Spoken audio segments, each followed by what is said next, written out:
कृष्णदास अधिकारी जी थे,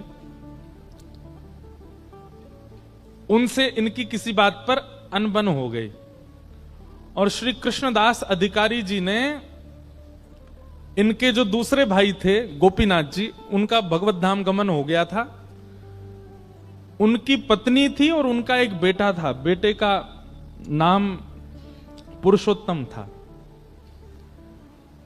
इन्होंने पूरे गोवर्धन के वैष्णवों को इकट्ठा किया और इकट्ठा करके कहा, भैया देखो, महाप्रभु जी के दूसरे पुत्र श्री गोपीनाथ जी, जो कि भगवत धाम गमन हो गया, उन पर थोड़ी दया आनी चाहिए कि नहीं।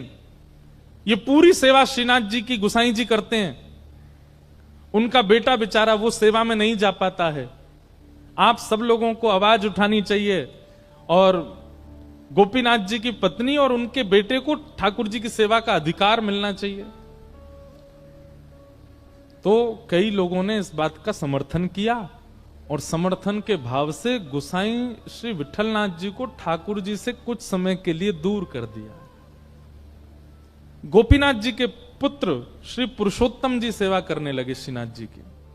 सेवा से दूर किया, गुसाई श्री विठलनाथ जी उसमें राजी थे, कोई बात नहीं।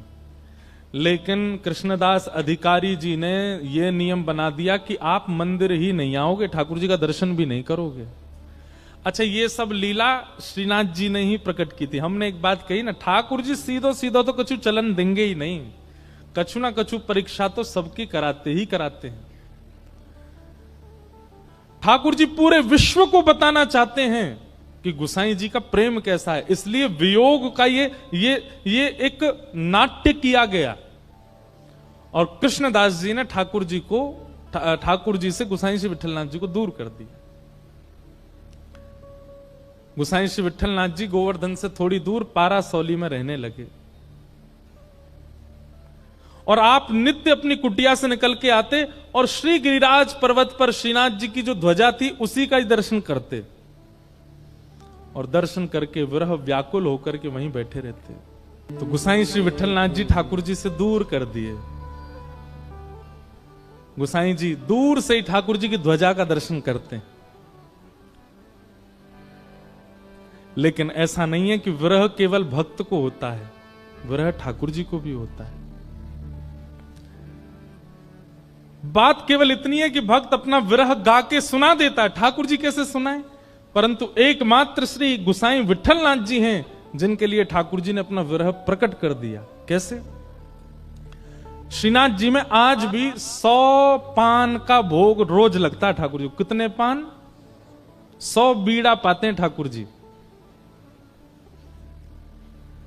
कभी आप श्रीनाथ जी जाएंगे तो श्रीनाथ जी तो अभी 500 300 350 400 साल पहले चले गए नाथ द्वार। उससे पहले तो वृंदावन में ही सब लीला करते थे। आज भी आप देखोगे राजभोग के बाद मुखिया जी आएंगे और पान की बीड़ा ठाकुर जी से मुख से छुआएंगे और फिर रखेंगे। कभी अगर प्रसादी में ठाकुर जी की बीड़ा मिलती है, एक बार को अन्य प्रसाद मिले तो सब में बांट दियो, पर बीड़ा मत बांटियो, बीड़ा तो स्वयं पहियो। क्योंकि बीड़ा समझते हैं ना, पान भोग। एकमात्र बीड़ा भोग ऐसा है जो ठाकुर जी के अधर से छुआया जाता है। बाकी की सब सामग्री सामने रखी जाती है, पर बीड़ा तो ठाकुर जी के अधर से स्पर्श कराया जाता है। और बीड़ा भोग ज्यादातर किशोरी जी का बीड़ा भोग ठाकुर जी पाते हैं और ठाकुर जी का बीड़ा भोग किशोरी जी पाती हैं, क्योंकि अधर स्पर्श होता है उसमें। तो श्रीनाथ जी को 100 पान का भोग लगता था। बहुत ध्यान से सुनना। तो एक रामदास भीतरिया करके सेवा करते थे श्रीनाथ जी के आसपास। पोंछा लगावे की सेवा, आरती सजावे की सेवा, आदि आदि सेवा। भीतरिया 2 सेवक होते हैं, एक होते हैं भीतरिया, एक होते हैं बाहरिया। भीतरिया वो जो गर्भगृह के अंदर जा सकते हैं, बाहरिया वो जो बाहर बाहर की सेवा करते हैं। तो रामदास भीतरिया जो थे ये गुसाई श्री विठलनाथ जी के शिष्य थे। ये जाते थे श्रीनाथ जी के मंदिर में सेवा करने, भीतर पोंछा आदि करने। तो जब ये पोंछा आदि करते थे तो श्रीनाथ जी खड़े खड़े इनको इशारा करते, ए सुन, ऐसे इशारे करते। अब ये कही आवाज कहां से आ रही है? फिर ठाकुर जी कह रहे हैं, अब ये ऊपर देखे ठाकुर जी को, ठाकुर जी ऐसे खड़े हैं।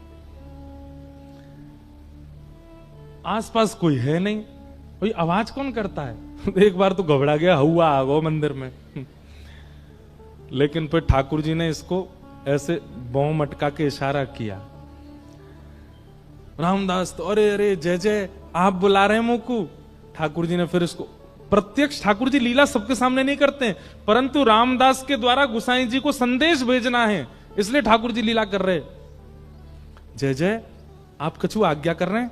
तो ठाकुर जी के बगल में जो मसनद रखी जाती है ना, उन पे ठाकुर जी के मुख पहुंचने का एक रूमाल रखा जाता है। ठाकुर जी ने ऐसे नजर घुमा के रूमाल की ओर इशारा किया। कोई था नहीं मंदिर में, 2-4 लोग दर्शन कर रहे थे। इसने धीमे से वो रूमाल उठाया और रूमाल खोल के देखा तो ठाकुर जी जो 100 पान खाते थे उसकी जो पीक निकलती थी, उस पीक से ठाकुर जी ने पत्र लिखा था गोसाई श्री विठलनाथ जी के लिए। और वो पत्र लिखा था, उसमें प्रथम ही ठाकुर जी ने लिखी, ये रामदास पत्र मत पढ़ियो, ले जाके गोसाई जी को दे दे। रामदास के तो नेत्र सजल हो गए, ठाकुर जी लीला करते। और रोज रामदास क्या करता, 2 रूमाल रखता, एक तो वहां पधरा देता और एक वहां से उठा के जेब में धर के ले जाता और गोसाई जी के पास जातो। गोसाई जी आज ठाकुर जी ने कृपा के, बोले हाँ प्रसाद भेजा होगा दे दो। नहीं प्रसाद नहीं, आज तो पत्र भेजा है।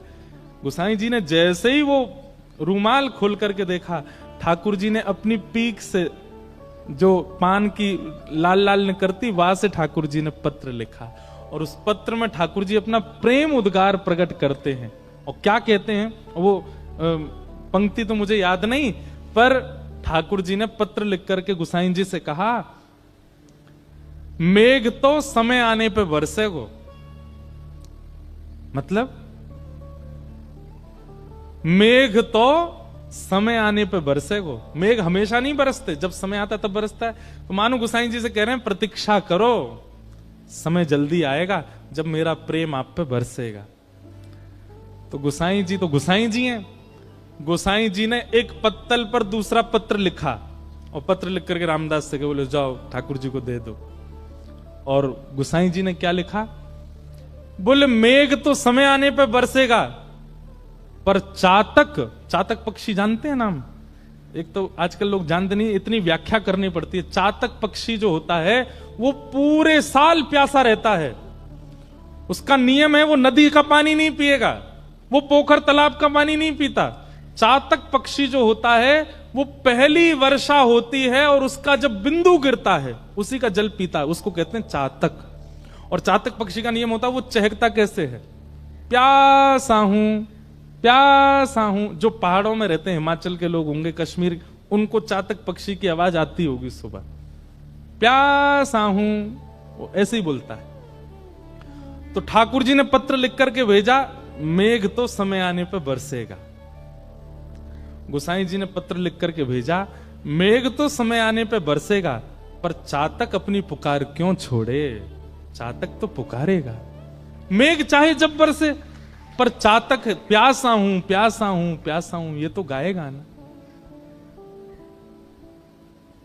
श्याम घन कब बरसे गो आए, श्याम घन कब बरसे गो